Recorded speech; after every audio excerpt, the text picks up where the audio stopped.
Good evening. Hello, John. Good. Hello, Derek. How you doing? Wait till I get my juice. Yeah, just we'll get the sharing on the go before people log on because they're always a couple of seconds behind before we can share. And when people come on, they'll be seeing us about 30 seconds after this. It's like us on now. Lovely. So we can share. That's it, share to my personal page. And we're on Twitch and YouTube, and we're on your channels, John, as well. We're on my channels as well. Yes, we're on my my Facebook, my Twitch, my YouTube, and also Daily Motion just for fun. So anyone on my Daily Motion? Yeah, that's another kind of video sharing site. It's not unlike YouTube, except it has perhaps a little less. What's that word again that they do when they don't like what you talk about? Censorship. It's like conspiracy. It's like Claire is not well just now. Is Claire not well? Oh dear. She's hopefully she can still maybe manage a show tomorrow night, but she's not been well. But if not, we'll plod on without Claire because she was going to do some demonstrations of mediumship as well because she's really doing well. Oh, that's good. Tomorrow night in Inverness. So I've still got some tickets for the Chieftain in Inverness. Nice. Get in touch if anyone wants one. But we see we've got 4 people on just now, so we're waiting for people to log on. I'm just beginning to see the names appearing on my restream screen here. Claire said she won't make it tomorrow night. Oh, that's a pity. No. But not to worry, Claire. There'll be other times. So we'll send you healing. Absolutely, yes. You just have to find some other guinea pigs I can play with. It's like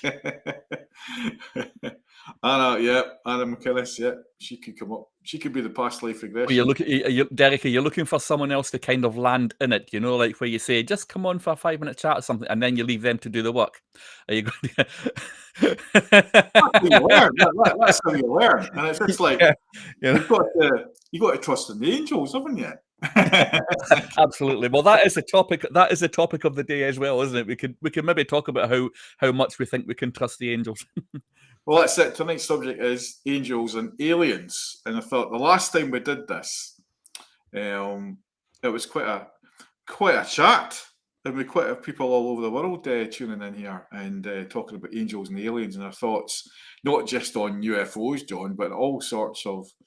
There was some religious chats about what they thought about angels and how people used them, whether it's in healing or, and are angels aliens? That's a question that was asked last time. Are angels aliens? Yes. Well, even the definition of aliens, we need to reconsider. Because a lot of people think of aliens as being so they're orbiting in a spaceship or something like that, and we've got, we're talking about should we get some images, but actually, it's not necessarily the case of where they come from, but possibly when they come from, or even what dimension they come from, because they're not necessarily coming from another place. They could be coming from another vibration, dimension / density, or whatever you want to call it, because a lot of different people have got different perspectives about it. So we're not just talking about necessarily aliens as in other planets. We could be talking about interdimensionals. Interdimensional beings who just come from perhaps the same place and time, but from a different density. So there's lots of conversations and lots of different things people think about it. So it's always possible that some of the entities that we think of as angels could actually just be interdimensional beings. Oh, it's interesting you're saying that. I was having a chat with somebody the other day, and we're talking about different dimensions, from 3rd to 5th, and there's more and more people aware of what we're talking about, for starters, in the 3rd dimensional, 5th dimensional, because there's a lot of people we could say are waking up or asking questions. What's this all about? And a lot of people are feeling more things in their emotions and senses. And especially guys, John, I've got more guys just like yourself who are coming to workshops and courses now as well. So it's not just... Traditionally, it was a lot more women that would come to my shows and events because women are classed as the intuitive, the feminine side is the intuitive side. That comes from like women giving birth and stuff like that, the intuitiveness to their children, the protector side of them and all that as well. But men are very intuitive as well and can open up to that emotional side, the sentient side. The sensing side, yeah. It it's kind of an interesting thing, isn't it? Wherever you look, when we think about intuitives, and it's kind of interesting with us two sitting here, we're both guys. Is it true that a lot of people, we assume that the best intuitives or the most that there are out there are normally women? I think it's the perception is that men tend to be, perhaps not quite as close contact with their inner feelings and things like that, and you kind of have to have done a lot of that kind of emotional inner work to really be able to develop those kind of connections. And I think there's a perception perhaps that women are often, trying to choose my words very carefully here. Yes. But women are often considered to be more in command, more in tune. More in tune with their emotions and the feelings. And an awful lot of information that we get psychically, intuitively, comes from emotions and feelings, especially if you're an empath or clairsentient. Yeah. I That's think what I work for. maybe if you focus on the empath sort of side of it, where if you're sitting next to people at work and you suddenly start feeling sad or frustrated or moody, and you know it's not you, and it's the person next to you, whether it's male or female, and more people are becoming aware of that and protecting their own energy now, and especially with phones and that now, people get so carried away with emotional stuff on their phones, for example, and that we Yeah. never had that when we were younger and kind of probably into our, giving away our age here, probably into our 30s before even later, John, because I mean, you're slightly older than me, but I'm 57 this year, so it's like, I don't know what you're talking about. I'm only 25. That's it, yeah. But it's just, I just had a hard paper round. yeah, and I think when we were working in the early days, we never had this sort of social media side of it, which actually heightens the senses in some sense. Yeah, pardon me 2 seconds. Right, there we go. Sorry. I just went onto the Facebook page there and instantly got the volume. Yeah, that's what happens. Do that. Anyway, here we go. Yeah, but it's good that the stream's working fine. It's not jumping up and down. You never know with these technology. But getting back to the social kind of media, and you think of the technology that we've seen in our lifetimes, John. Yeah. Some of that must have came from somewhere. Some of that, the technology that we're seeing in our lifetimes, it's been it's so fast. It's changed so dramatically. It must come from some sort of alien technology. Well, there is this secret space program thing, and we wonder where the kind of some of the secret ops that the governments have got. We wonder where they got some of the ideas for it. There's an awful lot of information out there, though, and an awful lot of it is rubbish. We kind of have to, not throw caution to the wind when we're looking at this kind of information.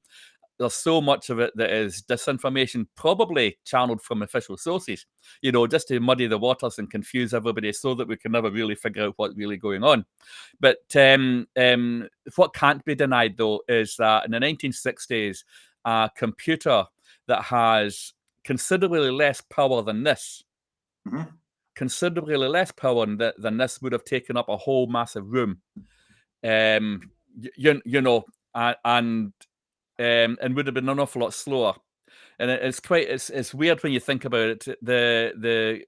When I first started using computers, I was in my 20s, and I can remember working in a paint shop, and I was all excited and everything when we first got a computer, because before that you used what was called a Cardex system to control your stock, and it was like a rotating kind of wheel that had these cards in it, and you had to handwrite in your stocks, and every time you sold something, you'd handwrite it in and draw a line under it, and you have your new balance, And when they first brought in a computer system, it was really exciting, because suddenly it could process orders like it was a fancy tool, and you could upload and download every night all your sales to head office. And then they created a new stock system, but I was really excited about this because they're amazing. They control the whole stock for all the company and all that. But that stock system, it was something like, I think the computers had a capacity of 4K, 4 kilobytes. It had a capacity of, and I was really, really, really excited about what it could do. You know, when I was in my 20s, and the memory capacity of it was 4K. I'm not sure now. I think the computer I'm using now to talk to you has got maybe a little bit. It's a gaming laptop, and it has a little bit more capacity than 4K. It can do some amazing things, and it does make you kind of wonder, you know, where all that technology came from in such a small period of time. It does, and I think, well, don't get me wrong, I love technology, and I love my gadgets and stuff. I've always been interested in technology, and even the cameras. And you think in our phones, what we can do in our phones is unbelievable. But also, when you think about the knowledge that people can get from the internet, like you can put in. A lot of people ask me lately about numbers, John. Angel numbers. They keep saying 111, or like if somebody asked what's the meaning of 1717 the other day, and repeating numbers 333s. You know I love my numerology, but you can go on the internet and find the answers. You know, lots of answers very similar to what I'm saying. And when I tell them as well, and that's fascinating because people can learn. And astrology, and it's something I'm not really into. It's astrology, but you can put in your star sign, the date when you're born, and the internet will tell you. Yeah, Like, you can get a whole astrological chart amazing. to download within minutes if you put in a few details like your date of birth and the time you were born and the place where you were born. You can get your whole astrological chart almost instantly downloaded within a few minutes. Yeah, It's and I quite think incredible, isn't it?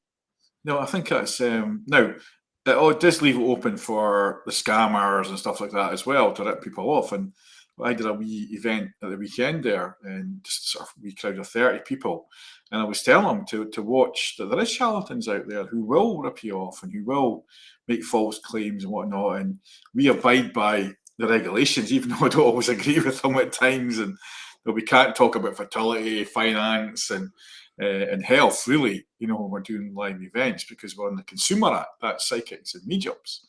But, you know, people do get kind of led astray sometimes by technology as well. And, you know, and people can corrupt that technology. And that's a scary bit for me. Yeah, I mean the way that technology is going at the moment, it's going to more and more and more scary heights. You know, one example of that would be a certain gentleman who just recently bought Twitter. Oh, yeah. So Elon, Yeah. so Elon has his thumb in many pies, including Tesla, you know, and SpaceX, and that the Boring Company, and which is all about burrowing underground, which is an interesting mix of technology, really, when you think about it. I mean, honestly, if you think about the access to technology that Elon has, it's like something out of, you know, a James Bond movie. You would expect the James Bond arch criminal to have what he's got, you know. And now he's got Twitter. Now that I don't have anything against him having Twitter, to be honest, because he's kind of made the place a lot more fun, and there's a lot less censorship. So it's not that censorship isn't there. It's just I think it's just not being applied in the same way. So you can kind of say a lot more there and be a little bit more honest about what you think without suddenly finding yourself deplatformed, which is a good thing. But Elon kind of worries me a little bit because something else that he's been wanting to do over the last few years is put chips in people's brains. You know, and it's a beginning of a thing called transhumanism. Well, that's it, John. You know, and this is worrying technology. Yeah, and I think that's what we're touching on is, now I know when you read some of his stuff, because like him or love him or you hate him, whatever, he always said that he used to meditate. And a lot of the successful people have got very successful minds by meditation and quieting their mind and getting the thoughts that come into them. Now, not only can they do that, we can do that, John. This is what we teach in our spiritual development. And this is how a lot of guys have got, the mindfulness. They've got problem-solving skills now. They take that step back. And it's just like when you watch the news, and just now it's all strikes this and strike that, and everybody's getting frustrated with strikes, but they're forgetting behind that what's really going on, and that's what we don't see in the media. But if you take that step back and take that breath, then you can really see what's going on, and you can feel it, and you can talk to people by proper conversations, by talking to the people that are involved. And that's coming back, I think, because there's a lot of distrust now with the media, and likes of the YouTube and the Twitches and other channels. It's like another world of TV. I've got friends now who don't watch normal TV, even Sky. They watch YouTube, they watch Twitch, they watch other platforms, and they get all their news from that. And they make their own minds up. So they don't watch the traditional. And there's more and more people doing that. And I think that's to get the truth in some sense. So when we're talking about angels and aliens, I think sometimes the angels guide us to try and see this is the higher self, the kind of God energy, whatever you want to call it. There's so many different names that when we're in that meditative state, the alpha state, or even delta, when we go up and we connect to something, the universe, or whatever you want to call it, and nobody can deny it now because the science is catching up with it.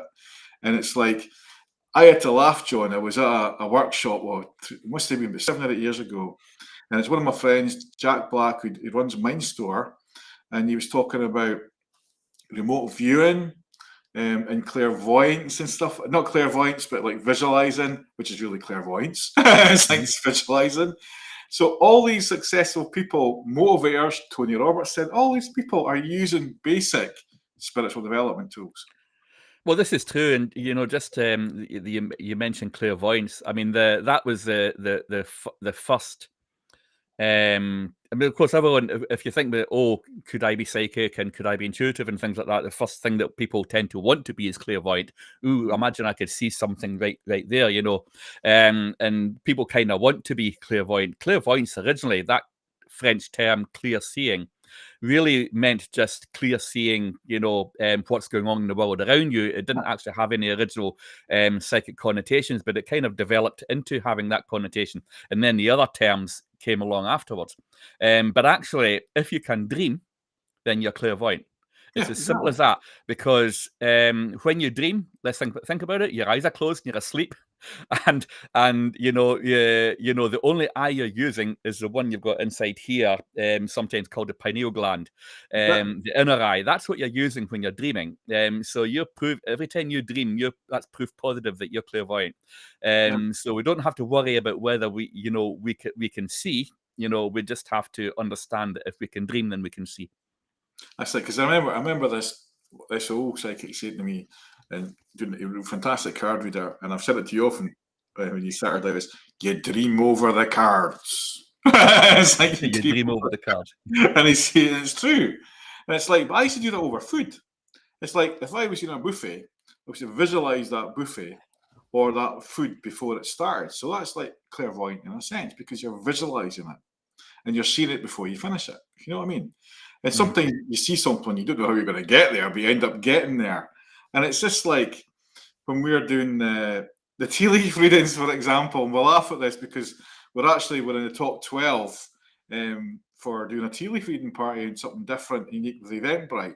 And unfortunately, we didn't win it. We've got the news this week, John. We didn't win that competition, but we're in the top 12 at the whole UK for different, unusual, and parties. A tea leaf reading party. And we came top 12, and I thought it was amazing. It was Angela's idea, and it was a fantastic idea because we got people together round a cup of tea, and we all had different experiences. We pulled a few angel cards, and we spoke about real life issues. And then we all would have a thought that would come in our heads that maybe help the person we're talking to.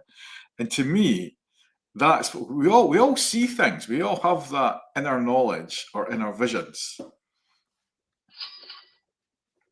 And I think that's what we forget is we've all got a higher self. It's like, example, if a drug addict came in to see me, that guy wouldn't have long to live because he's injecting himself with poison, basically, and he's going off his head. But if you come in 2 weeks later, and he was in a dry out program, he's really trying to improve his life, we see and feel things for them. And you don't have to be psychic to do that. You know, and it's just that's a similar sense, you know. And yeah, I mean, and this is why I prefer the term intuitive, you know, because all the psychic senses are is an intuitive extension of your normal mundane senses. You know, I mean, if you think about if you think about, you know, your favorite dessert, you'll probably be able to almost taste it and smell it in your, you know, just thinking about it. If that's never happened to you, I'll be very surprised. You know, if you think about your favorite food or your favorite flower, if you think about a rose in your mind, you know, and you think about it, you'll be able to smell that rose, you know, in your mind. So straight away, you know, so those are just an intuitive extension of your psychic sense, of your normal mundane senses. If you think about your favorite tune, if you think about your favorite song, you'll suddenly be able to hear it in your mind. The amount of time you'll say, "Oh my God, I can't get that song out of my head," right? What do you think that is? Clairaudience, okay? And this is what people don't realize, that they're being intuitive all the time. yeah, Every day, almost, you know, just routinely, without thinking about it, they're just being intuitive. They're being psychic, if you want to use that word, and they don't even know they're doing it. Just thinking about that tune, they can't get it out of their head. That's clairaudience. I know, it's like I keep getting that song, "You spin me right round, baby." Well, It's like because you're spinning the yeah. chair, God, I've got Or, that. or it's or it's Oh, using the same centers of the brain. So yeah, if you can do that, then you can be intuitive. yeah. That's really what I'm saying. And this is what I'm saying. If a guy like me, with my background, can do what I do, right? Anyone can do it, and I teach it now. And you've been on some of the classes in the past, John, and it's actually easier than we think. Is we let the mind take over in a sense, as in we overthink it. When consciousness is there, and that's the little voice, your own voice, the heart voice, you know, is there. Um, when it feels something, or that first thought that comes into you, it's always important, that first thought, and then the mind takes over and saying questions it and analyzes it and whatnot. And that's like the computer side of it. That's the logic side, and it's now scientifically proven. And this is what I feel with when we talk about angels. I think they were enlightened beings, you know, that came down. And there's so much in the Bible, there's so much other things in different cultures. Now, this is why I've got this theory, and it's is that you watch the ancient aliens, people understand this, that some angels were aliens. Yeah, You I know? mean, there's all sorts of theories out there. Some of the theories out there are very scary. There are interpretations of the Sumerian tablets that suggests that there are correlations between what happened in, the Babylonian times, Sumerian times, and what it says in the Old Testament. Mhm. There are actual correlations suggesting that. But anyway, what I could go on and say here could actually trigger anyone if they're actually Christians, so maybe I shouldn't. Oh, yeah. There's an awful lot of information out there, of course. But then again, there's the likes of Graham Hancock and people like that who have written books, kind of suggesting that the ancient alien hypothesis, suggesting that some of the gods and goddesses of pagan times, perhaps even the god concept that we have now, as it developed from the kind of the sun god and the moon goddess from ancient times, developing into Christianity and or the other Abrahamic faiths, that could have all been based on visitations. Alien visitations. There is that theory. The only trouble I've got with that theory, it has to be said, is that it kind of deifies ET in a way that I'm not really fond of at all. So that if ET did come, decide to land in the White House lawn, as they say, people could actually almost deify ET in a sense, and expect ET to solve our world's problems. And if you go on to even YouTube and watch any of the kind of the YouTube channels where you've got people who are who say they are channeling different beings, different entities, whether it's angels, whether it's different ETs, whether it's interdimensional beings or what have you, the vast majority of them don't actually know what or who they're really channeling. Yeah. And the information that they're getting is also very worrying, and also kind of relates into this transhumanism thing that I was talking about earlier. Because some of the some of the information is almost kind of leading us towards a place where we could be, it's like an alien as God concept. Yes. Yeah. It's a computer, you know.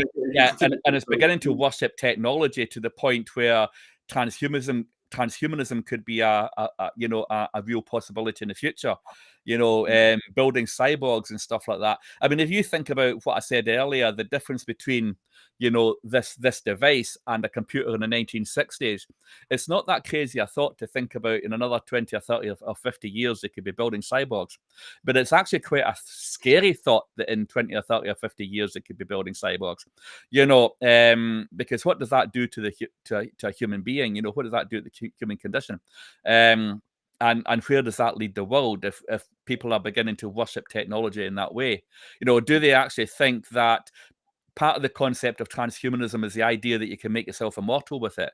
So instead of relying on your spiritual nature and on ascending after you transition from this life, you're now relying on trying to remain here and not have to leave by attaching bits to your brain, and you're trying to make yourself spiritual by putting devices in your brain that create what you think of as a connection with a collective, but all it is a technological connection. It's not actually the real thing. And it's a very, very, very worrying place, where it could be headed. So it's just something to be cautious of. I think that's why we chose the subject tonight, as both being spiritual as well as in asking the questions. We're not promoting anything. We're not being conspiracy. We're just asking what people think. And I put out there who believes in angels. When there is the spiritual side, it's like the winged angels that come down that are portrayed in the movies and whatnot. Do we 100% believe in that? Well, some people have seen that in their vision or they've been portrayed to them, and they 100% believe it. And, I've seen things in my life, and I wouldn't say it's like an angel, but I've seen entities or whatever, in front of me, or felt a presence, and it's been an experience. Sometimes it's scary, sometimes it's so loving, And when I'm bringing through spiritism and mediumship, I know there's guys there. I can sense and feel different energies there. And sometimes I've seen, there's a picture in my office, you've seen it. It's just like it's like a globe of energy, but it's shaped in like matchstick men. It's like I've seen that. Now, whether I'm going off my head seeing that, whether it's mental health, I don't know, but I've seen it and I still question it, and I kind of talk to it in some sense telepathically. And when I'm developing, and you get people coming in classes, a lot of people have had these experiences, and some people have actually seen aliens. They've seen alien technology. They've seen ships. And over the years, when I was at sea, I've seen some strange lights and whatnot when I was at sea in the oil rigs. And this is where we've got to question, are we the only ones? And it's like everyone. It's big business as well, this UFO stuff and all that. But everyone's asking the questions now. Well, I don't think it's there's a possibility that we're the only ones. I think it's kind of a weird kind of arrogance, almost kind of it's that 2,000-year-old religion and the old belief that we are the center of the universe and everything revolves around us. Yeah. And unfortunately, there's a lot of humans that kind of believe that in their own lives as well, isn't there? But I think you have to be careful about that. It's the one thing, of course, saying that they must exist because in an expansive universe we have, they must exist. But it's another one to say they're all here. I think a lot of the sightings that people have are more likely to be interdimensionals. But the other thing that we have to think about, though, is if ET is actually here, in the little flying saucers, buzzing around and things like that, and being seen by airline pilots and all that kind of thing, creating crop circles and what have, because they want us to notice that they're there or whatever, right? There is apparently, according to some of these, again, according to some of the people who are channeling on YouTube and other places, they believe that they're they're making a presence felt and they're here to help and things like that, while at the same time saying that they have a prime directive where they're not allowed to interfere, a bit like the prime directive on Star Trek, and programs like that, suggesting that non-interference is like their main rule. But if non-interference is their main rule, then they shouldn't be here at all, should they? They should be keeping a distance, so we shouldn't even know about them. So it makes it so if ET is actually here, then we can't just assume that they're all positive and love and light. And this, which again comes back to my point that I made earlier, it is not a good idea to deify them, because if they were to land in the White House long, I guarantee you they're not necessarily dangerous, but that doesn't mean that they're necessarily our best friends either. They're going to have their own filter mechanisms, their own motives, and their own reasons why they're coming. If that were to happen, and I think it would be very dangerous to deify them, and to say, oh well, they interfered with our DNA 6,000 years ago. This explains the missing link and this, that, and the next thing. So therefore, they're our gods. They're really not. Yeah, they're really not our gods, and we have to, and what we have to do is we say, if the Anunnaki interfered with our DNA 6,000 years ago, this does not make them the good guys. Exactly. And there's so many different things out there, and especially if you're in the field that we're in, John, we get inundated with stuff, and you watch Gaia TV, for example. There's some really good stuff about your health and all that, how you can improve yourself. And there's also the kind of weird and wonderful stuff as well. And you just really got to, when I do, as you know, I do the past life regression, and sometimes I've experimented with future life regression as well. And I've had people go back, and there were different races and different energies, and it's amazing when you look at the Dolores Cannon sort of stuff, and some of her stuff is still on YouTube, and she died a wee while ago, and there's loads of information from her research and studies, and she did do a lot of research and studies. She wrote books on it, and and she had some weird and wonderful things. And there's the book, The Destiny of Souls. If anyone's read it, they'll understand from that as well. It's based on past life regression and many lives, many masters. And it just so happens that this weekend I'm doing the workshop is on clearing your past and future lives, you could say, as well, because the past is your future, you know what I mean? But it's all about being in the now, and that's what we'll learn in the course, is being in the now and using the tools that will help you now to move forward. And that's what people forget, is we do live in the now, in this moment, and I think in this moment we're inflicting a little bit of banter now, John, but we're also having a serious discussion. And we want more people out there to kind of get involved in discussion. Or some people are frightened to have the discussion. Some people are frightened to talk about it, but they all ask us in private.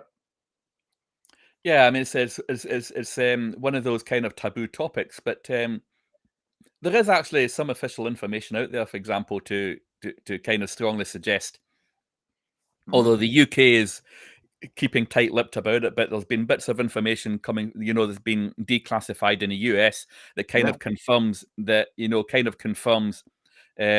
some of the, some of the so-called conspiracies around UFOs kind of confirms that they're not so much conspiracy theories as conspiracy facts.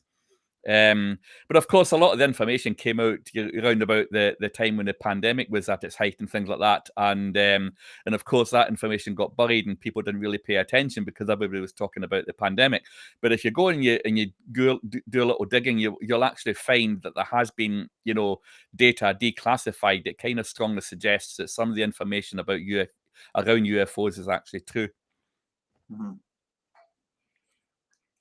100%, yeah.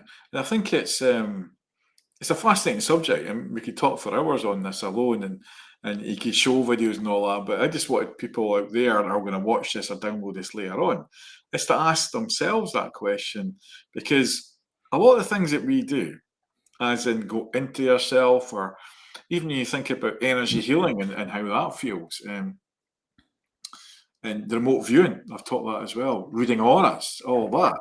In some ways, it's like alien. It's different. It's alien. It's like and it is, as Claire says, a fascinating topic. Hello, Heather Lane.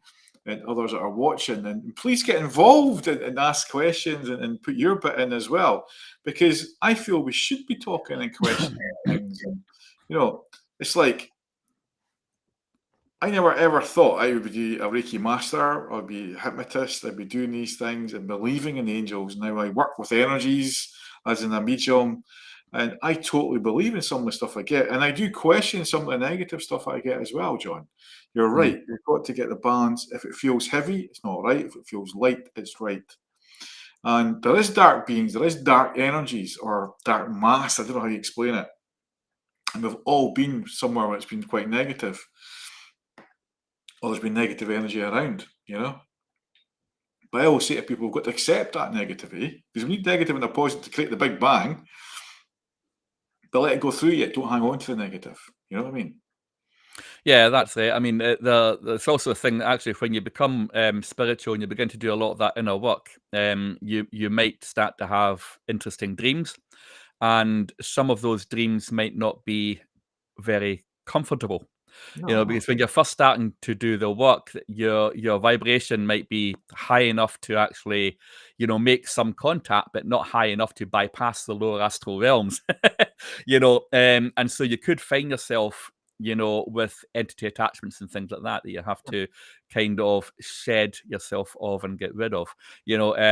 But what one piece of good news about that is that the worst that can really happen is you'll wake up thinking you've had a horrible nightmare, and it will feel disturbing a little bit, but these entities that are real, in this place, cannot actually come here and harm you. They can't actually harm you. All they can do is try and make you harm yourself, and they can try and suck your energy. They'll try and feed off your fear.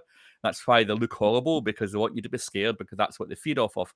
So as long as you can, arrest your fear, as long as you keep doing the work, as long as you keep meditating, and as long as you keep doing that inner work, then you will bypass that place and you will no longer see them. But there is this kind of little area of caution around this lower astral plane. In anthroposophy, the same place is known as the eighth sphere. Which imagine a circle, if you like, around the planet Earth. Which is like an invisible circle, an area of energy that catches all the kind of negativity and stuff, like from all of our negative emotions and everything bad that happens on the planet, and all kind of goes into this eighth sphere. This is what some kind in spiritual people in the New Age think of as the lower astral plane, which is another way of thinking about the lower fourth dimension. But given that this is still a different dimensional plane, they can't come here and harm you. So we are completely safe from it. But they do have the ability to give us scary dreams, and we just have to have a caution around that and just keep doing the work. Yeah, there's Claire saying you had dreams that haven't been comfortable, but they've turned out to be completely true. And I had one of the biggest dream I had, and it's quite sad in a way, was I had a dream about my brother. And as you know, what happened to him 3 months before, he died, and I seen him in that dream. And in some ways, we couldn't avoid what was going to happen, because that was the path that he was on. But I got a bit of a warning, and it helped me in some strange ways, Claire, cope. But I had to deal with the aftermath of that, because I was strong for everybody else, and it wasn't until years later that I had to work on myself and go over and grieve for my brother, and a lot of that's to do with mental health as well. But in some ways, I'm glad I had a bit of. We could have changed it, and it's like I remember being drawn to the guys on the rig when I was on the Brent Charlie. We all played pool and snooker in them days, and we didn't have the TV, sat navs and whatnot. And I was drawn to certain guys that week, and that was the guys that lost their lives in the Snook helicopter crash. And I often think I had that feeling now. When I understand what I do, and then the pre-missions that sort of I had, could have made any difference? No, I don't think it would have made any difference to stop that. And very often psychics have said to me, I wish I could tell somebody. However, we've told things. If we're meant to tell somebody, we'll get that message to tell somebody, not to go down that path or whatever. If we're meant to tell them or be in the right place at the time, there's a reason we have to say it. you know, and you just got to trust what you get. And I always say when people come to me for development, is you give what you get. And we've had the old HP sauce one. We've spoke about this in the past, where I've gave that to someone and it's meant something. And it was all about her brother who was overweight and he was getting told off about all the fatty stuff he was eating, and he was clarting a big bacon roll in HP sauce. And she jokingly said to him, "If you don't behave to me, you'll come back as an HP sauce bottle." And I seen that clairvoyantly. It's like, and that's funny how that works. But I was meant to see that. I was meant to give that because he came through for her. But there's so many. Might be going to prison just before Christmas, just before World Cup final. As well, imagine if England get there, I'll be truly a broken man. I take it that's to do with Tony. It's one of the paired ones, John. What if you one of your channels on YouTube?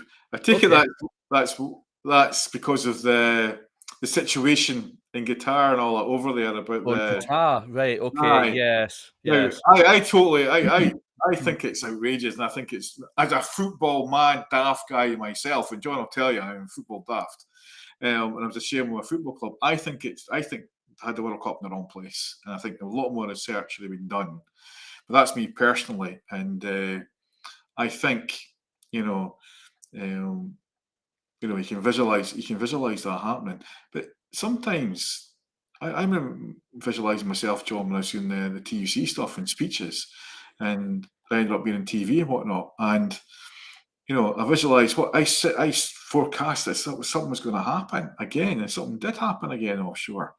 If they weren't going to take the actions as make it a safer place, and I still feel that strongly now, that this is what all the strikes are about. It's not just about money; it's about people's job security, the safety side of it, and all that. And it's like, no, I'm going to prison for theft. Oh, that's okay then. And I thought, you shouldn't be here. Well, you shouldn't be on this. This is a spiritual thing, so you shouldn't be here. You're on that, unless I don't say there's any reason for that, but we're trying to make a decent conversation here. I know. Yeah, I'm not quite sure what you're talking about there, Tony, but he's gone. Yeah. Yes. But it's just, the good thing is it brought us on the subject of what's going on around the world today. Yeah. Well, it's interesting. I mean, a lot of the discomfort with the situation, the World Cup being in Qatar and things like that, obviously, is with the spiritual and the religious differences and the differences in culture between the so-called Western nations and some of the Eastern and Islamic nations, and so I mean, what we should be doing is respecting each other's cultures, but that also means respecting the culture of the country you go and visit, which also works both ways. And this is the thing that isn't happening. There's a lot of people who kind of approach the thing with a double standard. And what we need to do is try and be even-handed and fair in the way that we think about these things. Yeah, I think coming back to the now, when we look at the news and stuff like that, and look at what's going on, and there's this kind of sadness in a sense, or negative issues going on, and there's a lot of falsehoods as well, and I would love to see some good news, some fun stuff on the. But it's like we're watching The Jungle just now and all the carry-ons and shenanigans with that. And it's like, in some ways, you watch The Jungle and you watch the TV, there's not much difference. It's like you watch the news, they're all arguing petty things in The Jungle and the different personalities. And there is a politician in there, and he's actually looking quite good just now. It's like, I've not been watching it. I refuse to give that rubbish any airtime. I said I wouldn't watch it, and you start watching it, you get kind of addicted to it. I don't watch TV at all, though. To be honest with you, I never have it on. I'll stream something occasionally, on Amazon Prime or something like that, but I don't watch TV. Yeah, and I think it keeps me sane, and it keeps me away from all the brainwashing. Yeah. But I think it's good to kind of reflect and watch with an open mind, and you can laugh at it. And that's what you use the humour and laugh at it. But I was watching, I've been watching a lot of channels because obviously we want to grow our own channels and stuff like that, and the chat show, and I've interacted with a lot of different channels. There's some amazing conversations going on the internet on different channels and whatnot, and really interesting conversations that you would have normally probably like in the pub or community sort of gatherings. And I think there's a good side to the technology and the alien technology as well. It's not all bad because, our spiritual message and the healing and peace and love message is getting out there, and people are questioning things like the war and stuff like that that's going on. And I think you can't get away with much these days because people will find out we've all got cameras, and it's like if something's going on, it'll be on they'll be on all the different social medias before it's on the main news. This is true. I mean, it's the kind of local town square is becoming the news. I refer to the mainstream media as legacy media now, because to me it's the media of the past. It's not the media of the future, because they still think that they've got the most influence, but I don't really think they do anymore. There will be a certain core of people who still watch the news religiously and believe everything they say, but I think the numbers are dwindling fast. Yeah. And you watch the numbers when I was watching on the Twitch channel, we can researching and learning how to interact and do things with that. And there's something like 750,000 people watching at any one time on a gaming channel, just chatting or podcasts live. It's just unbelievable. People talking and chatting and different, from subjects to football, to fishing, to politics, having great conversation, So, and I think it's coming back into community a little bit because I'm noticing in a lot of events we go to, people are talking. I think that's why our tea parties were so successful, John. Mhm. It's people want to talk and have these conversations face to face without fear or prejudice as well, and sort of judging people. I discovered I discovered at your tea party that's one thing I am completely hopeless at. I couldn't do it. I couldn't do it. We enjoyed this. I couldn't do it. I had to I just had to reach for my tarot cards. I couldn't do it. Yeah, I don't know why, but it's not saying you won't do it, but you've stared at things and made shapes, and there was a lot of good food there. Maybe put you off as well, but I mean, I've stared at water and seen things, and it's like, and that's you kicking in, opening the third eye, and that's what a crystal ball does. It reflects the third eye. And it's just like we're saying this, and so never say that you can't do it or couldn't do it. You'll just try it again in our time. I know. But just in that moment, that was pretty much how I felt about it, And it's great fun, though. I just grabbed my tarot and says, "I give up." But then again, when you're reading cards of any sort, it's just like I pulled the angel card just now, just for us all, and it's Igea. It's really kind of nice. And I'm not going to pull any cards just now, but I'm just saying.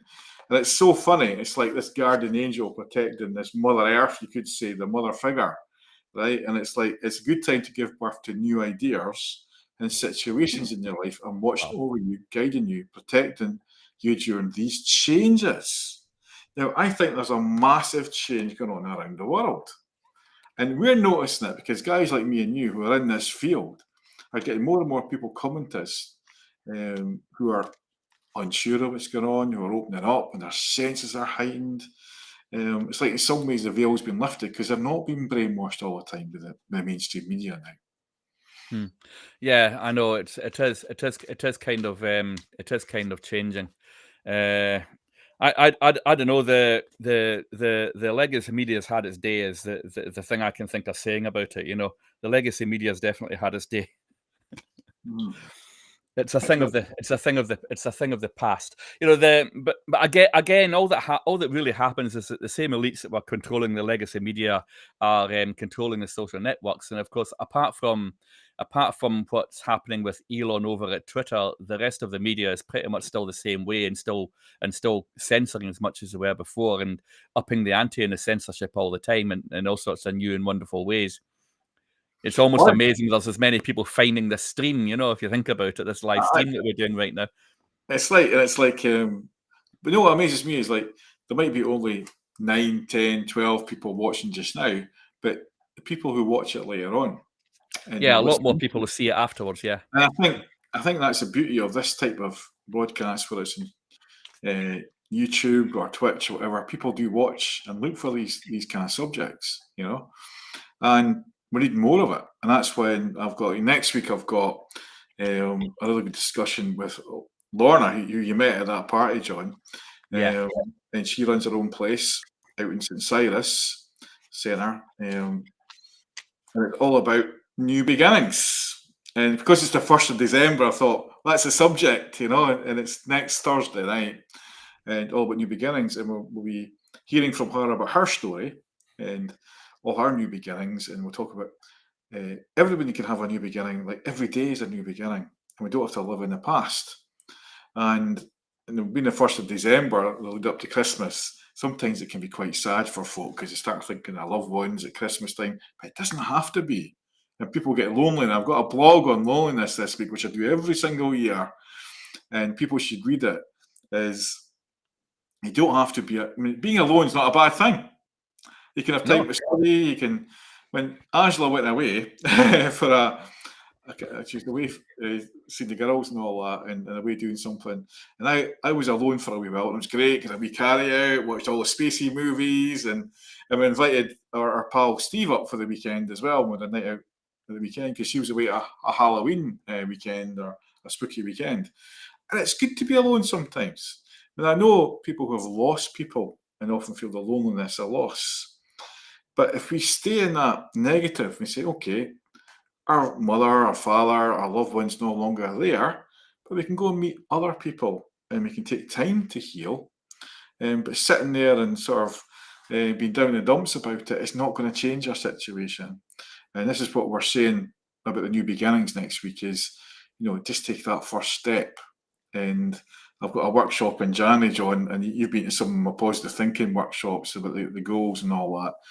And setting a goal is not easy. It's like, you know, it's like if you're quite happy in your life, I always say to people, and it's a bit of the Access Bars kind of stuff. It's like, how can I get better than this?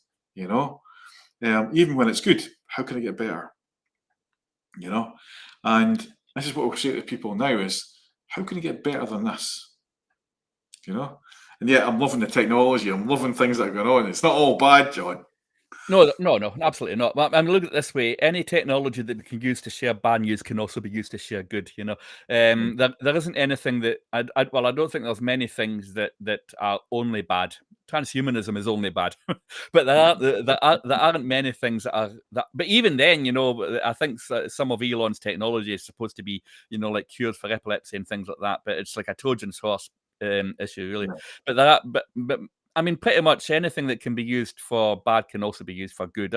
These, you know, technology is just a tool, but it's very handy. You know, I've sat at some length sometimes and spoken about the dangers of technology, but while at the same time using technology in order to share that information. So it's great to have new beginnings. Obviously we're coming somewhere close to the end of this year. You know, the end of another new chapter and the beginning, the start of a new one again come January. So this is actually quite a good time to think about, you know, start thinking about, you know, what kind of life we want to have next year. What kind of 2023 do we want to have for ourselves, for our families? What do we want to achieve? And, you know, think about setting some of those goals. Think about it in advance. You know, we've got a couple of months away yet before we'll be making our New Year resolution, but there's no reason why we shouldn't start thinking about it now. Yeah, and it's like we've got that workshops there for people to come on and have that quiet time and give them some tools to help them do that as well. But you can start. I remember the last one of the workshops we did not long ago was automatic writing. Have you ever tried that, John? I've done a little bit of that at home now and again. Yeah, I've done you just put the first thoughts that come in your head, you just write. And once you start, you can stop. And it's really good when you're setting goals for yourself. You're not quite sure what you want to do. Just write, and then you can make something out of all the rubbish you write as well. It's like, oh my God, actually, I come up with some ideas here, or doodle, or do a mind map, and you know, it can be quite funny. And it's that first thoughts that it could be channel thoughts, or just higher. Yeah, well, it pretty much is. I mean, if you're it's an intuitive format, isn't it? Automatic writing. If you're literally writing down everything that comes in, I mean, automatic writing. The theory is, isn't it, that you're not actually thinking about what you're writing at all. You're just allowing your hand to take over, in a sense, aren't you? And just whatever comes in here before you've even had the thought, it's already written on paper. It's interesting what comes out when you do that.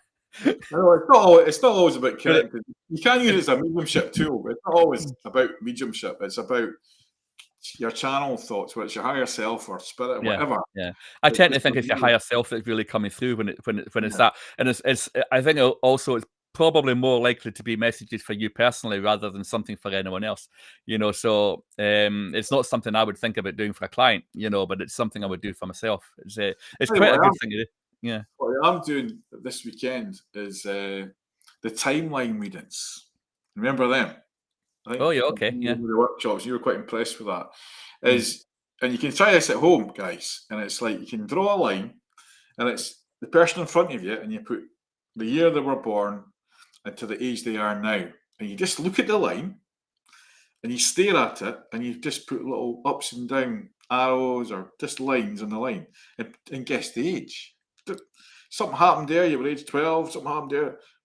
You will not believe how accurate that can be. Just that thought. And you say, did something happen when you were that age or that year?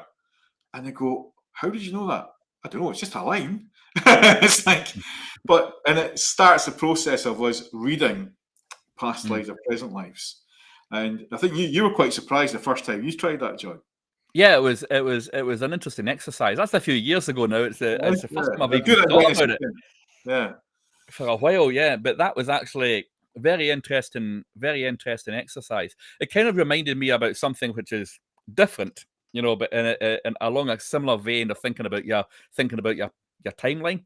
That if you're an exercise for, if you're feeling, for example, worried about something that's upcoming, so a student has got exam coming up, or you think you're going to have an argument with your boss at work or whatever it is, is to visualize yourself, rising above your point of where you are now. Imagine a timeline which goes past the event that you are at. All right. Yeah.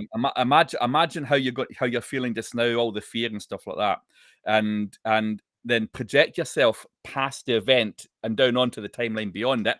Let's say a few days afterwards, okay, and let go of that and look back at it and say to yourself, okay, how worried am I about this now? Exactly. Am I still so panicked about it? You realize when you realize how you're going to feel when the thing's over. Wait a minute, I didn't need to worry about it in the first place. It's like you start thinking about all the times that you have worried about something that's going to happen.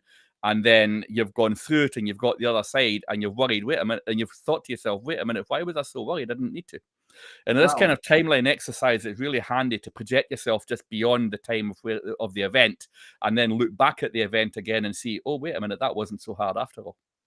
And it's just like I always say when I've got clients in hypnotherapy sense and they get stuck, ask your future self,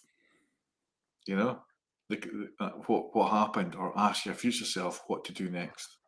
And it's just like, that's what you reminded me of, John, is you can ask your future self, because they're saying there's no such thing as time. And there's a lot of research done on that. And it's like, so you can ask your future self, your future consciousness, your future energy. And it's surprising what comes back, isn't it, John? And you've been in my classes where and people say to me, "Oh, you can't read people's past lives." By the end of the course, they are wide awake and saying, "Oh my God, what have I just done?" Now, and that's a simple exercise and just relaxing and being in the zone with lovely people and experimenting, because it is about experimenting. And it's amazingly powerful things to do. It does help with anxiety. It does help overcome these things, John. They're powerful tools. Yeah, not only that, but my future self told me I'm going to be minted soon. I'm really happy about that. I'm just waiting for all the money to flow in. It might be a future life right life, John. You never know that. Oh, cheers. That minted maybe tasting or something, But I always say is, saying never give up and keep trying and stuff like that. And it's not everything you visualize happens straight away, and we're not always in charge of the timeline of that. But the intent that you've already achieved it, if you keep that and believe in that, 9 out of 10 times it normally happens. And it will. Now, there's so many books written about this. There's tons of stuff out there on YouTube, on different books in the library and positive thinking. And I remember that book I think my uncle gave me, and it was A Lazy Man's Way to Riches, John. Remember I gave it to you? And Yeah. A year ago. There's a few books like that, yeah. And that is all about visualization. Most of them are. I mean, most of them are kind of variation on a theme along the lines of the law of attraction. Again, these principles can work as long as we remember there isn't just one universal law. And we kind of integrate as much as we can. It's a lot more likely to work. I'm saying that obviously as someone who has not yet got rich, even though my future self told me I'm going to. But watch this space. It has already happened. And this is the thing, you see.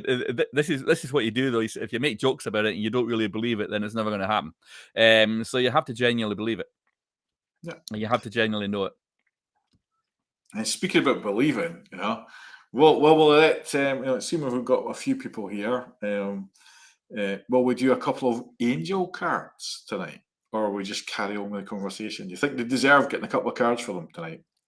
They've been very quiet. They've been very quiet tonight, haven't they? They're very quiet. I haven't noticed much conversation except for Claire. Claire definitely deserves a card because she's contributed. Yeah, it's like the rest of you guys are just being lazy tonight. You're just shy of what is it? Well, it's like I'm shy. I've got no courage at all, and yet I'm on here doing this. And I guarantee you, a few years ago, you could not have got me on to do live on social media. Never mind on about 10 different channels. Yeah, and you think, if I can do this, so can you. It's not always about the pulling the card. It's no. Tonight. It was a serious conversation for the first hour anyway. But yeah, because that's right. it's angels as well, I thought we would pull a couple of angel cards tonight anyway. And I've got the messages from angel cards, and they're quite an old pack from Dawn and Virtue, but they're a lovely pack. One of the first packs I ever used. I'll have to dig out some angel cards. I haven't got them right next to me. The abundance one as well. So you're talking about money. Nice. Oh yeah, there we go. We need that. Yeah. Well, thanks, Claire. It was a great discussion. It was very interesting, and we want to have more of these discussions as well. And sometimes we won't be able to pull cards and stuff like that. But I thought, seeing it tonight, we'll do some angel cards. So, Claire, I'll pull one for you. Seeing you're not very well, maybe this will cheer you up a little bit. Here we go. Oh, I like this. This is for Claire, John, and it's look at that lovely angel there. Oh, just lovely, and lovely colour orange, very healing colours around you. And the angel of peace now bring a new, tranquil, and smoother road ahead. Because sometimes when we're forced to take time out because we're not well, it gives us the chance to rethink and organise. Yes, organise, Claire. Ways forward, and it gives you that time. And yeah, Heather, I think you can pull a wee card for Heather Lane. We can capture their names so we know that they're getting a card. Okay. Highlighted chat here. Well, Heather would love. Show. Here we go. Heather's getting a wee card from John. You got your cards there, John? I just so happened to just grab the Angels and Ancestors Oracle cards. Oh, that's interesting. Yeah, I just happened. Just when I went up there to have a look at the decks, that was the one that kind of jumped out at me. It almost fell on my head actually. So this one definitely has to be it. So I'm doing one for Heather. That's right, isn't it? Yeah. Right, Heather. Here we go. An Angels and Ancestors card for Heather coming up. Then we'll see what it has to say.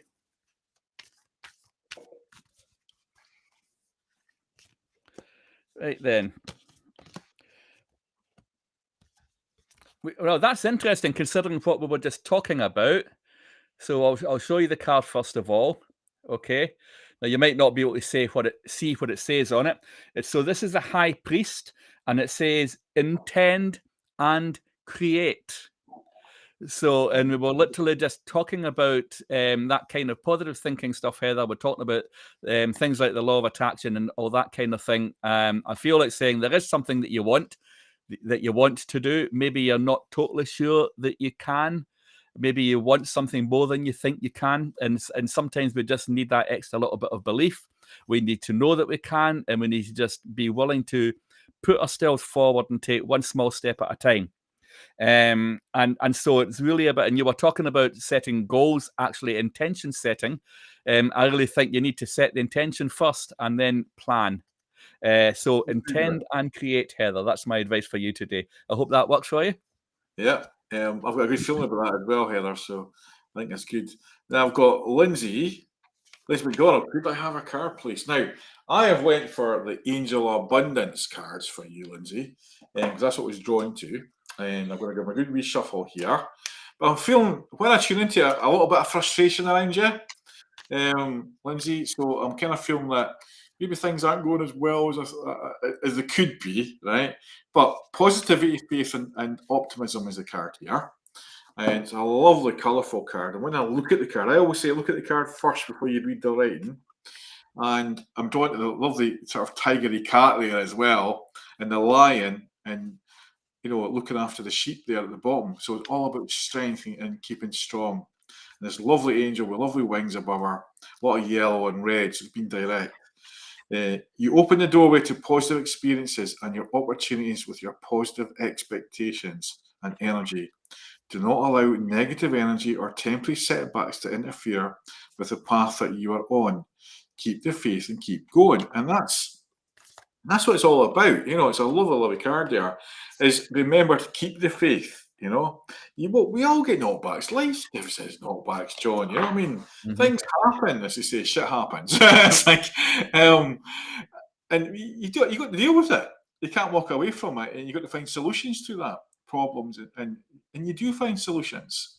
And I feel that you'd actually find the solutions, Lindsay, and you are going to move forward and just keep that faith in your own abilities and don't let negativity overrule that, if you know what I mean.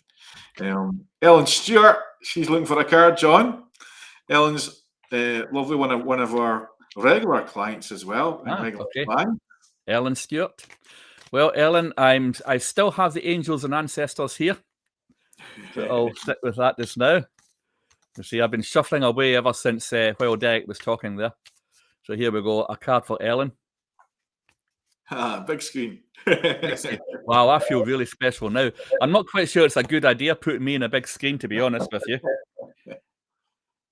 So here we go. I will show you this now. It's quite a nice card, actually, that, isn't it? Lovely card. Mirror Guardian, take time to reflect. Yeah, this thing about the mirrors, they are for looking into. And they say that, if you look into a mirror, you can look into your soul. And, actually coming towards the end of the year as well, Ellen, this is we're thinking about new beginnings come next year and what you want to do in 2023. I was talking about earlier on. What's relevant for you as well is to think about where you've been and how you have arrived at where you are now. It's kind of reflecting over the past year, reflecting over 2022. How do you feel about where you're at now? What do you want to achieve next year? I feel like saying there's some kind of challenge around you that you might have been dealing with, and it could benefit you just to take a mirror view of that and to do a little bit of soul searching and some of that internal work that we've been talking about through this show, and then you'll be a much better place to decide where you want to go from here, what you want to do next year, how you want to move forward in terms of different aspects of your life and challenges that you might have had over the last little while. So I hope that helps for you, Ellen. It's so spot on because there is big changes coming with Ellen because hopefully, I don't know what the situation is with your house, Ellen, but they were moving house and that's massive. So there's a lot of things going on here, John. So to me, I think you're spot on there. No, thank you. Heather Lane says thank you. Thank you. You're welcome, Heather. Yeah, and so Claire and all that. And thanks a lot. Now, Jen would love a card. I'm going to tune into Jen. I'll pull on that. I'm drawing to abundance cards again. So I just cut the pack here. Oh, this is maybe quite relevant to you, Jen, because it's the power of prayer. And this is what John was on about earlier on. It's the the law of attraction. It's visualizing it, the power of prayer. It's the law of resonance as well, where you allow. You'll make me bigger so you can see me. It's like you're now demoted, John, to the small screen. I don't mind. I don't mind. And this I'm is used all to it. about. It's the prayer. It's the intention. But what is the prayer? And being clear with your prayers or your intentions. So give the situation to God for uplifting and healing, and be open to miracles. Heaven's unlimited resource, love and answers are waiting your prayers. Be sure to act upon the divine guidance God gives you in response to your prayers. Because we get little clues, and a lot of people forget that we do get little signs, right? It could be something that's shown on TV 3 times in a row. It could be a song that comes on the radio that's getting you to do something. So we've got to be aware. And a lot of people forget that, John, is we do get little signs from the universe or whatever you believe in. And it could be a bird flying in front of you or anything like that, So it's just being aware and being in that now. And just saying to yourself, don't want anything, don't need anything. I'm just going to observe and take the breath. And it's as simple as that. It really is as simple as that. Just observing, I think I'm back. I don't know if I like the big screen either, John. Maybe that's better. less intimidating, is it? There's Ellen just give us some feedback. I'll let you see it here. Amazing, so relevant, very big turmoil in the last 2 weeks, and definitely be doing some soul searching, everything up in the air. Hopefully next year will bring clarity. Thank you. So I'm glad it helps. Thank you. You're welcome. Well, and there's Jen saying, wow, we just saying to a friend, I can't do anything else on a certain matter and I have left in God's hands. See, it all comes through here. Well, we're all picking up on the energies that's there. And if anyone else wants a card, please say. But we're just talking about the law of attraction stuff, John. Yeah. A lot of people think it's just about attracting money and wealth. What's your view on that? Money and wealth. Okay. A lot of people assume the law of attraction is about that. No. Well, the law of attraction will attract to you according to your current state. So it's not literally about what you ask for or what you think you want. It's what's energetically resonant with your current state, whatever that happens to be. So if your current state is not healthy, then you will naturally attract something unhealthy to you. If your resonant state, if your state is healthy and good, then you'll attract healthy things to you. If you have an abundant mindset, then abundance will flow to you in some way, shape, or form. It's not necessarily in the case of money, though, because again, that again depends on your state and very often on your opinion of money, because a lot of people do, if not most people, have actually got quite a negative perspective on money. They almost feel guilty about having it, and some people tend to blame those who have it for having it. Look how much envy there is in the world and negativity that's projected towards very wealthy people, for example. We believe, a lot of people, I'm not saying we necessarily, but a lot of people believe that they should be taxed to the hilt to help to pay the costs of running the world. And so we're very often, most of us have probably got quite an unhealthy mindset when it comes to money. And so therefore we're unlikely to attract it to ourselves. So it's really all about our state. So that's why the inner work is always so important. That's why we have to do that. When we get our state right and when we get ourselves into the right place, then we can begin to naturally attract things to us without actually trying. As long as you have to really try hard all the time, then probably you're still needing to do some of that inner work. Yeah. And that's why mostly it doesn't work. That's why that's literally why it doesn't work for so many people. Couldn't have put it better myself, John. as I knew you would put you in a spot there, but no, it's true. It's true, and I think when the movie The Secret came out, a lot of people thought it was about money because it spoke about money quite a lot in that first movie. Great movie, and if anyone hasn't seen it, watch The Secret, and there's other versions of it as well. And it's like money can come from unexpected sources when you're not thinking about it. And it's so true. I've seen me sort of down and out. You know what? I'll still be positive. I've been down my last 5, 10 quid, John. And then all of a sudden, the universe just replenishes me with something that's come from some strange. It could come from a friend. It could come from a job. And I don't worry about it, you know, because every time, and I remember having a discussion, my son always brings this up, and he remembers I had 10 quid left one Friday, right? And I says, well, I'll get a McDonald's for the kids. Now, that's unhealthy. I shouldn't really do that, but it was good fun. It was in Fort William. Will I go and pay for some decent food or something like that? Or will I go and put one in the electricity meter? So we put it to a vote. The two kids says, let's go to McDonald's and sit and watch the ships go by, you know, down to the kind of shorefront in Fort William. So we did that with a great laugh. We didn't worry about the money. We just had a great time. And I got a phone call with a big booking who paid in advance for 200 quid. So it's like out the blue. I didn't even think about it, and it was straight by PayPal in my bank. Great, and great with a great weekend. And it's the same. Come up to Christmas. I remember one year, wasn't sure if I could afford Christmas and all that, and then I went. And actually, I was invited for a cup of tea to the local priest. You know, I'm not brought up, not Catholic, you know, but he just wanted to come round. He was doing a funeral. He was wanted to talk to me, and I come round and he says, "Listen." And I thought, this guy, what are you saying, listen for, right? And it was Father Roddy, people knows him in Fort William. Listen, this is Christmas Eve, John. I'm listening. He says, can you hear it? He says, what can you hear? The panic, right? The panic about Christmas dinner. Everyone get panic about Christmas. And he actually made me think, do we need to panic about Christmas? It's a celebration. Why are people panicking, Derek? And he put it back to me, and I went, I don't know why they're panicking about Christmas. He says, why are you panicking?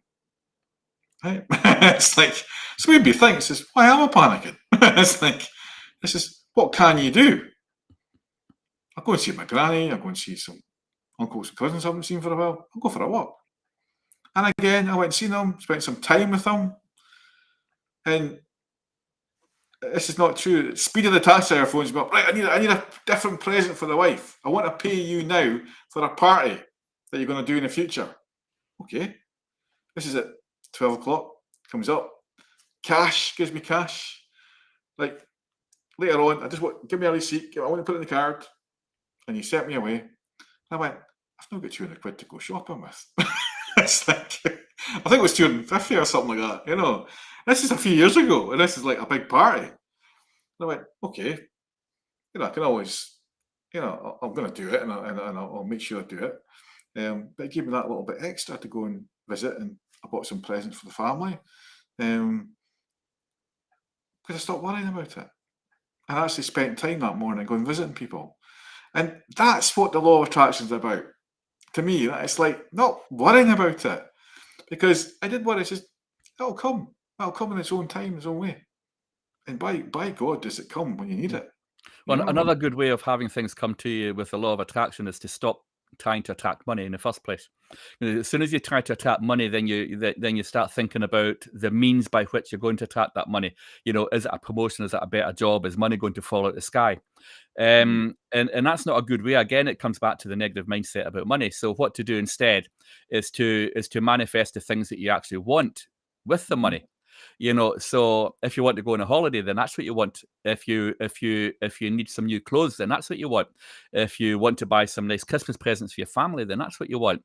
You know, if you want to have a party, then that's what you want. But what you want is the things that you want because of the money. And the money is only a tool. The money is only ever a tool. It's never anything else. As long as you concentrate on thinking about money, then what you're going to do is attract the lack because of that lack mentality towards money. So don't think about money at all. Just think about the things, you know, manifest and do your positive thinking exercises in whatever way, shape, or form that makes sense to you. Do it while thinking about and embodying the idea of having the things that you actually want to have, rather than having the money to pay for those things. Yeah, I think that's it. And it's like, my kids use it, you know, they can visualize things. And I remember it's like sitting next to the kids and saying, like, we'll visualize what we're going to have for tea. We'll all send what we want to each other in their mind, right? And we should sit there and all receive, just like sending a wee email. And it was fascinating how I used to pick up from them, what they used to pick up from me. And it just goes back to the kind of angel and alien things, as the telepathic, and they say that people can communicate. We can do it ourselves by sending that intent and thought. And I think when you put that intent and thought out to the universe, it's very black and white. It's like the genie going, the genie card, right? The wish card. He's sitting rubbing his arm saying, what do you want? Tell me. The biggest problem people have is they don't know what they want in their lives or what they need sometimes. It's like some people are quite content with having nothing and just living a life of lack, or being the victim and being in the victim mode and stuff like that. They're quite content. They'll stay like that for years until the penny drops and saying, maybe I could change and do something different. We've all been like that, John, haven't we? Well, you can get into a spiral of kind of negative mindset and not being positive, and then kind of have where you think, oh well, I have to accept my lot, sort of thing. Oh, it's never going to get better, so you learn to accept it. That also kind of breeds the kind of envy and negative mindset about money that I've been talking about. So sometimes the first priority is really to just kind of resolve that mindset and not and not let yourself go down that rabbit hole in the first place. Yeah, and I think it's we've got a couple of new people there. Hey, it's Emma and Hello, Emma.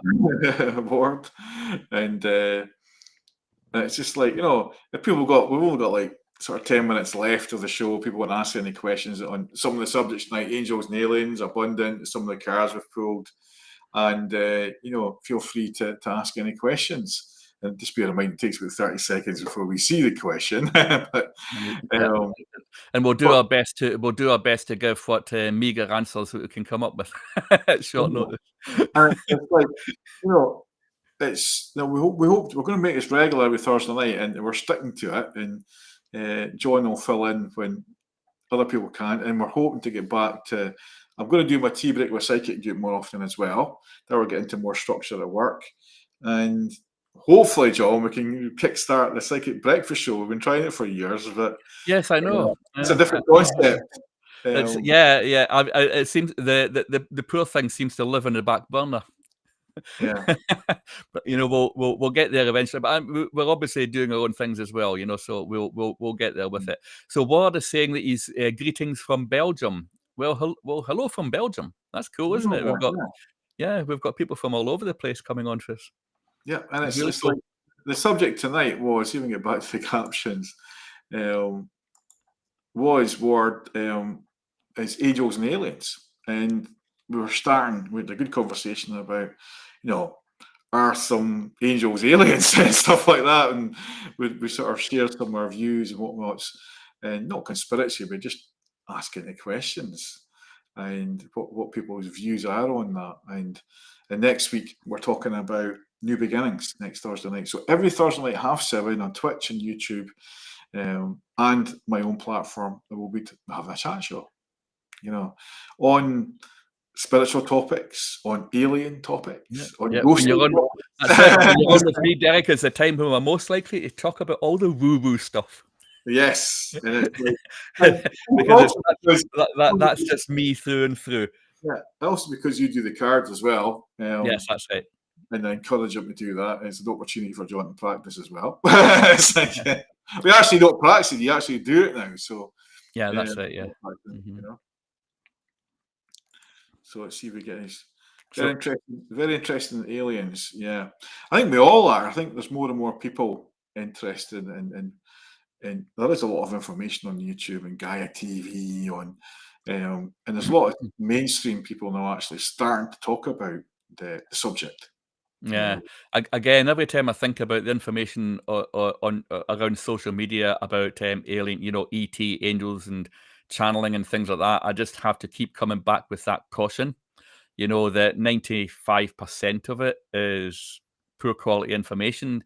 The old saying is half you can't believe and the other half is lies. And a lot of it is deliberate misinformation in order to muddy the waters and confuse, so that we never really know what's actually going on and what's happening. So we have to use our discernment pretty much with everything we see out there. Yeah, and Claire's saying it's You know. it's not so taboo anymore, and it's true. It's not so taboo anymore, and people are having. John had you haven't had a regression from me yet, John, have you? No, I haven't had a regression. No, that's right. Yeah. In fact, I've never had a past life regression at all in my life, to be honest. It's like one of those. It's like one of those things. It's a bit. I see. I've got this thing inside my head, which is, will I be able to do it? It's like if I'm lying there and and the past life regression is happening, I'm worried in case I don't go under and nothing happens. It's like, like if you go to a hypnotist show and you're there, right? And the last time I went to a hypnotist show, and the guy's, he's saying, like, put your arms out in front of you and things like that, and he wanders around to see who's hypnotized, and you're tapping your hand and things like that, and wander around, and he decides who to use and stuff like that. I never get picked because I'm never under.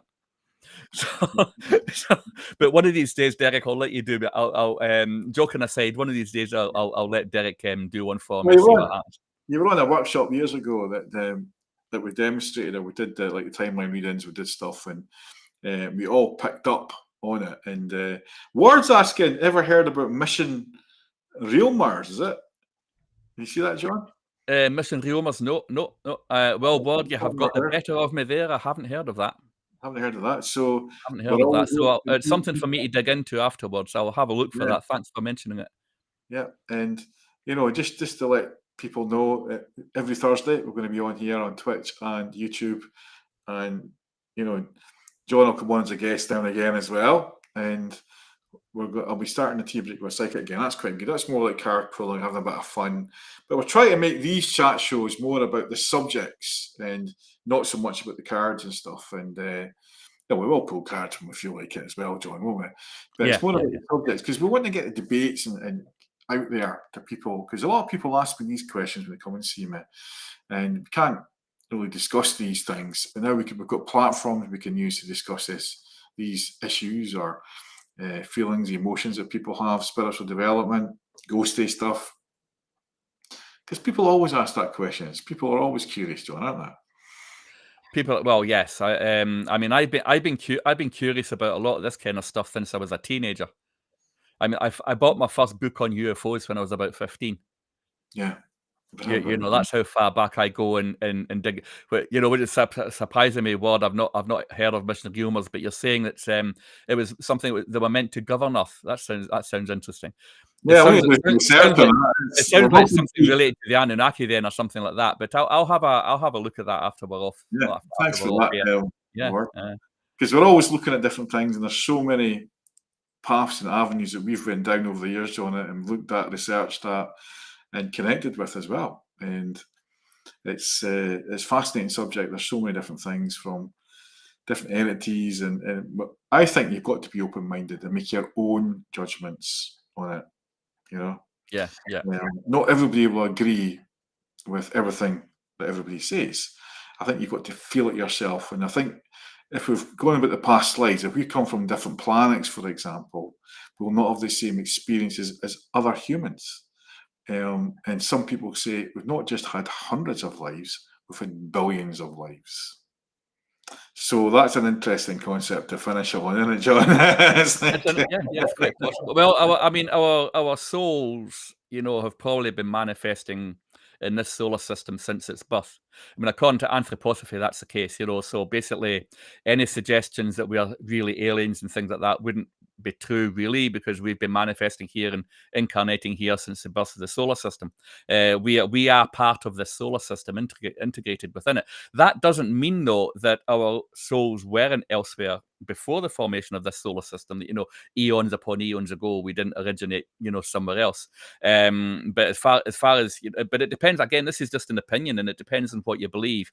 It depends where discernment leads you. But according to anthroposophy, I've been reading a little bit about that recently. The theory is that we have existed here since the birth of the solar system. But just don't believe what they say when they tell you the aliens are gods, and then you won't go on too badly with your research. I think you got to you can see why a native race would have thought that a Yeah, yeah. flying I mean, plane, this for is it. example, This is it. You would see, have I been a mean, god. we're indigenous. Dragon.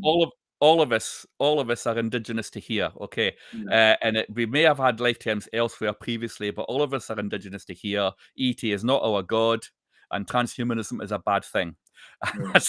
And that's me happy that I've got that out of the way. I totally agree with that, and I think we've got to question Yeah. things that go on, and a lot of it is scaremongering as well, because A lot of it is, yeah. A lot of it is, yeah. Elon Musk, as it says, keeps changing his mind on that. So we often wonder. Anyway, thanks, Ellen, and everybody else is out there for Thank you, tuning in. everybody. Yes, thank you, Yeah. everybody that's joined us today and contributed and asked us questions and taken cards off us. Gives us good practice, and it gives me good practice.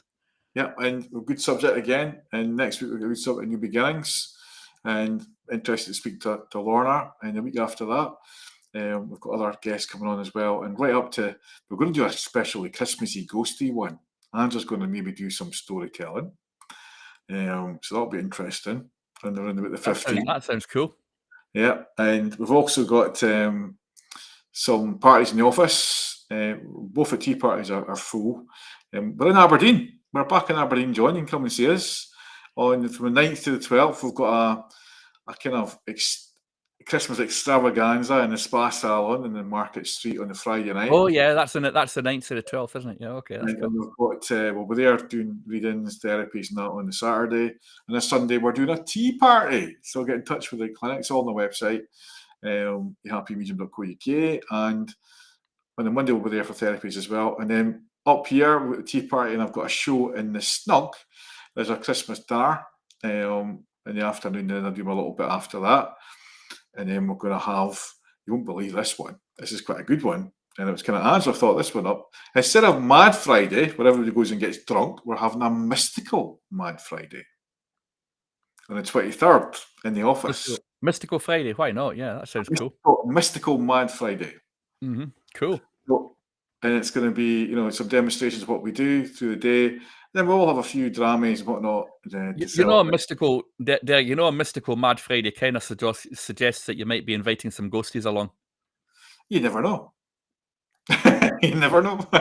There's definitely ghosts. It could get woo-woo. That's almost an introduction to the woo-woos. There's definitely stuff going on. The last workshop we did, we had Sarah from the Scottish Ghost Hunters. Well, I can't remember the exact pronunciation of the group, but she brought her tools, and strange things were happening, and we were communicating with whatever you believe in. But things were happening. It's like in the office. It was quite interesting because the office goes back to the 17th century, so it was an interesting building. Anyway, we'll say thanks to everybody for tuning in. Yeah. And thanks again, John, for coming on and giving us more than welcome banter and whatnot, and talking about our favourite subject. I know, yeah. And well, you never know. We might even have some videos the next time. It's like I'll see if I can dig up. Yeah. So thanks, guys. Okay, thank you. Speak to you in a few minutes. You should.